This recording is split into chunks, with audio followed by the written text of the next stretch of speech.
Stephen A., do you think the Bucks should be concerned about this? Absolutely, without question. First of all, they were checking to make sure there was nothing wrong with the Achilles. And so the fact that the Achilles has come back straight, that's a good thing. But for him to go down the way that he went, this is Giannis we're talking about here. This is a locomotive coming at you and has been doing so for years. We've never seen him do that. And so as a result, it kind of scares you. And then let's remember, albeit it might have been a bit higher, wasn't in the same location as Kevin Durant. Remember, before the Achilles actually tore during the NBA Finals against Toronto when he was a member of the Golden State Warriors, it was actually the calf injury that, that first derailed him. And so it's an indication that potentially something else could be going wrong. That is Giannis Antetokounmpo we're looking at right there. That is not a man that goes down like that. That is not a man that, and then he goes down. Not only does he sit down on his own non-contact, but then when the team rallies around him, he lays back down like, oh my God, because he was concerned. This man works out religiously, takes care of his body. When I ran into him, I spoke to him when they were in Minnesota, when we had the ESPN that night in Minnesota, All Access that day. Giannis and I were together that night. He was like, look, man, I'm in the gym all the time. I woke up the next morning. I'm getting ready to go eat some breakfast. This brother had just finished 2 hours in the gym, and he talked about LeBron, and he talked about Kobe, and he talked about others, and how religiously they went about the business of taking care of their body, and how his number one obligation was to pay attention to his health to make sure he's in peak condition. He does not mess around. And so for him to go down like that, non-contact, for them to be examining to make sure there's no Achilles injury going on, tells you the significance of what he was feeling, how concerned he was, and damn it, if he's concerned, you should be concerned. So I would tell you right now, there's cause for concern with the Milwaukee Bucks. Again, the playoffs are coming up. That's obviously what this is all about. If he says he can go, you play him. But you got to have a raised eyebrow. You need to be incredibly concerned because it's Giannis. He doesn't do stuff like that. That stuff doesn't happen very often. It doesn't happen with him. So I think, right, we all have a lot of fear with these injuries these days. And it seems like KD is what really sparked that more than anything, right? He kind of hurt his calf, had an issue. Had to sit out, came back, first game back in the playoffs, and he tears his Achilles. And it was tragic, right? And then the whole thing was, did he come back too soon? What's going on? And then, and this was during a time where we're still in this time where Achilles injuries were seemingly, on the rise. Now, the question is, though, and now a lot of people just kind of parrot and all say, okay, if you hurt your calf, therefore you're automatically susceptible to tearing your Achilles.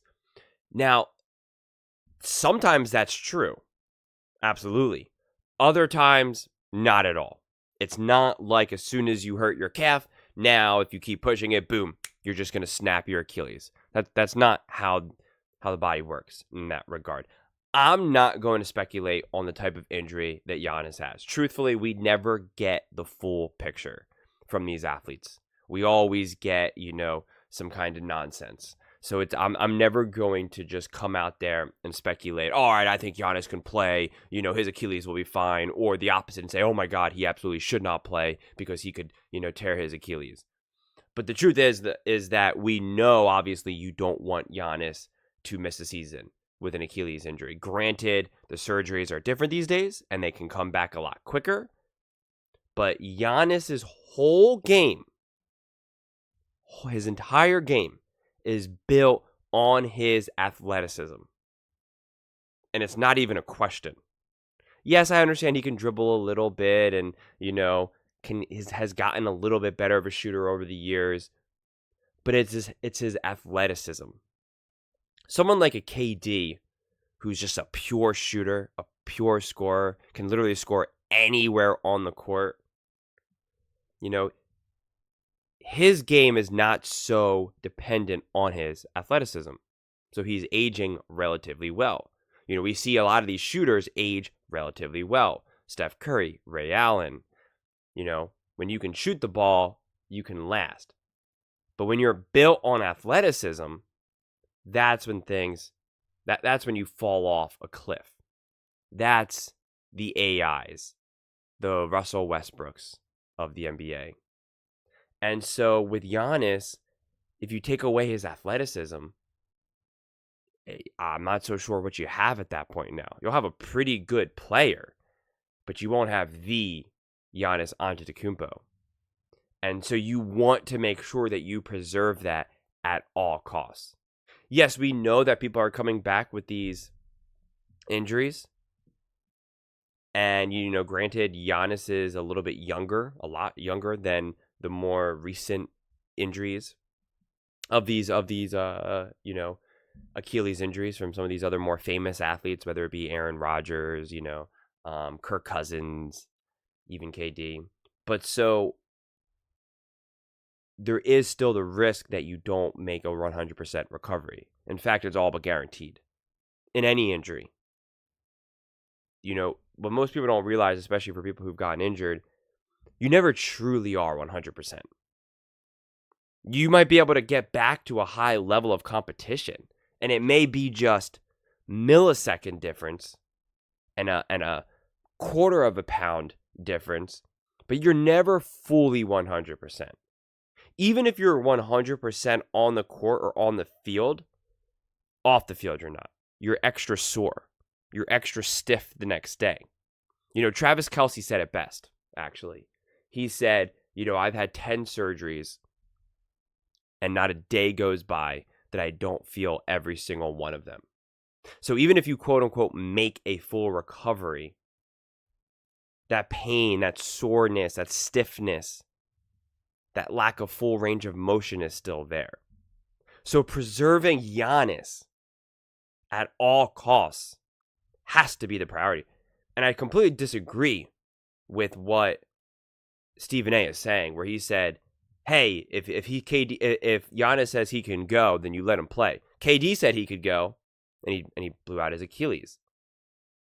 So if I'm Giannis, especially if you don't think that you have a chance at winning, they've obviously have not been playing well this season. And so if you don't have a chance at winning a championship, then I don't know if you should risk it. So I am completely going to the doctors, and I'm going to them and saying, what happened to my calf? Is there a risk of further injury? What would you do? What is the conservative approach? And then I would actually ask myself, what would LeBron do? We talk about LeBron and Kobe and these other athletes, taking care of their bodies and longevity. And granted, I think not only does LeBron have the benefit of luck, but also the work that he put in. And then I would think, what would LeBron do? And if I'm Giannis, I would even reach out to LeBron and say, hey, I really would love your insight. I don't know their relationship. I don't know. But I would be like, I really could appreciate your insight. What do you think I should do? And maybe reach out to KD. Say the doctor says, things are looking pretty good. Everything's fine. But, there technically can be a risk because I have a weakened this and that. Yada, yada, yada. Because that's the beauty of LeBron. LeBron doesn't put himself in a position to get injured. If anything, it's not so much the way he takes care of his body off the court that keeps him, healthy. It's actually his decisions on the court. How he decides to not play when his body doesn't feel right. How he doesn't force things. He doesn't lay out his body on the line. And then if he does get injured, he always takes the conservative approach and doesn't get the surgery. Because once you go under the knife, again, for people that don't realize, orthopedic surgery is barbaric. It's brutal. They literally are just ripping you open. I mean, they're using saws. It's like it's torture. If go Google it, go look it up. Go look up the tools they use. It's like right out of a Saw movie. I mean, it's crazy. And the scar tissue that gets built up, all the issues. So if you're Giannis and you want to be able to keep playing for a long time, you take the conservative approach. I know it sucks. I know it's difficult. But I guarantee you if KD could go back in time, and said, do you wish you played that game? KD would say, nah, not worth it. So that's what you got to do if you're Giannis. And it sucks, and I get it, and it's a bummer. But you got to look at the big picture rather than, the short term. Long term versus short term. Without a doubt. But those are just my thoughts. I would absolutely love to hear yours. Whether you agree with me or disagree with me. Either way, let's get in some discussions. Let's get in some fights. But ultimately, let's just have some fun. And please do consider subscribing. We are building an amazing community here, and I would absolutely love to see you part of it. I want to build something that we all genuinely feel connected to. Something that we're really excited to be part of, and I think we're well on our way to doing it. Thank you so much, and see you next time.